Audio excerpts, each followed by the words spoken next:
Brando, you are MEP at the European Parliament, and you right now work on a report on the integration of refugees in the labour markets. What are the perspectives of integration for young refugees here in Europe? Well, I think that investing in integration of refugees is a real investment for growth in Europe. I want to use this perspective because for many people it's only a matter of solidarity, which is important. We have to be close and humane with these people, with people that are escaping persecution, are escaping war. But also we have to explain to people that feel that we are doing already too much, that the truth is that many people will stay, that many people have the right to stay, and then the best thing to do is to invest in programs that can integrate these people in the labor market so these people can regain their dignity by becoming working people in the society, contributors fiscally to the society they live in, to their cities, to their regions, and be able to create new jobs even for local people. This issue of this perspective of avoiding social dumping, avoiding fight between vulnerable groups is crucial.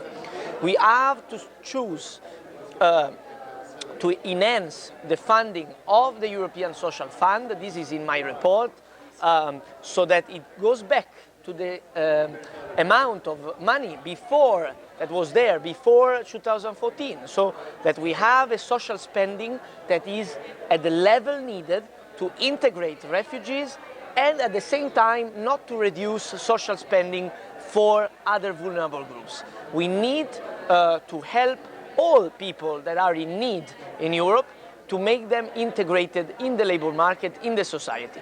This is crucial because if we avoid this perspective, then we fuel the extreme right, the racism. Integrating refugees can be done, and it must be done. It's a crucial investment, not at the expense of local people. This can be done in a way that all people, local people and refugees, people asking for international protection, can have opportunities and can enrich the societies that are welcoming them. So this is the right approach, a pragmatic approach, but also based on our values. That is the respect of the international duties that we have towards these people. This means also changing some of the legislation that we have in Europe. We are dealing with that. I'm happy that after my report, the European Commission is moving on this, and I can talk about many things, but I will just mention one, that is the blue card.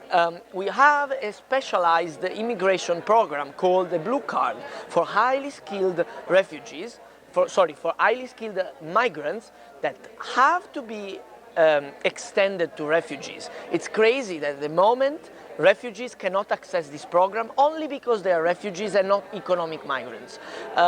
So we are now changing that. The European Commission has made a proposal in line with the indications from my report, and also we are now in the process of reviewing Qualifications Directive and Reception Conditions Directive, as my report is asking.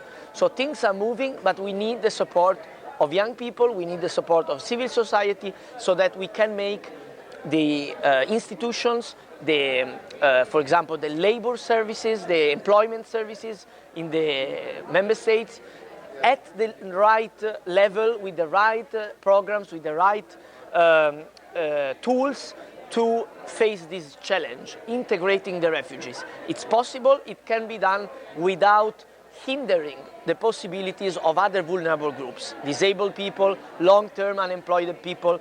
This is the approach that we used, and I think this is the right approach. Thank you.